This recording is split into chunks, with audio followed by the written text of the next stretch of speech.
Հիդրոթերապևտաբանության և մոնիթորինգի կենտրոն ՊՕԱԿ-ից տեղեկացնում են եղանակի կանխատեսման մասին ապրիլի 10-ից 15-ն ընկած ժամանակահատվածում։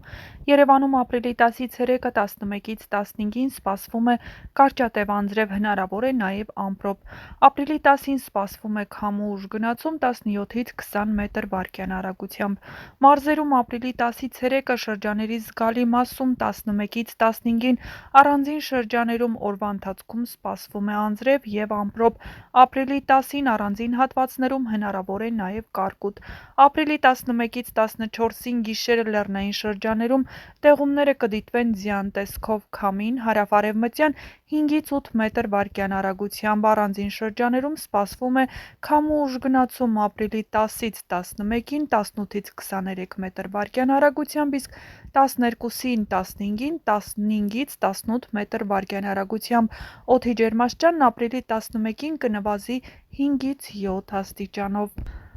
ՀՀ շրջակա միջավայրի նախարարությունից էլ հայտնում են հարգելի քաղաքացիներ, երեկ հանրապետության տարածքում գործող ցիկլոնը դուրս գալով Միջերկրական ծովից տեղափոխվեց Իրաք, այնտեղից դեպի Կովկաս։ Մթնոլորտի նման շրջանառության արդյունքում հարավային հոսանքները Իրաքի անապատներից դեպի մեր երկիր տեղափոխեցին փոշու մեծ կոնցենտրացիա ունեցող օդ, ինչի արդյունքում շրջանների մեծ մասում տեղացին այսպես կոչված ցեխային անձրևներ։ Տարվա այս ժամանակահատվածում գրեթե ամեն տարի նման երևույթները կրկնվում են մեր երկրի տարածքում, ինչը պայմանավորված է հարավային ցիկլոնների ներթափանցմամբ։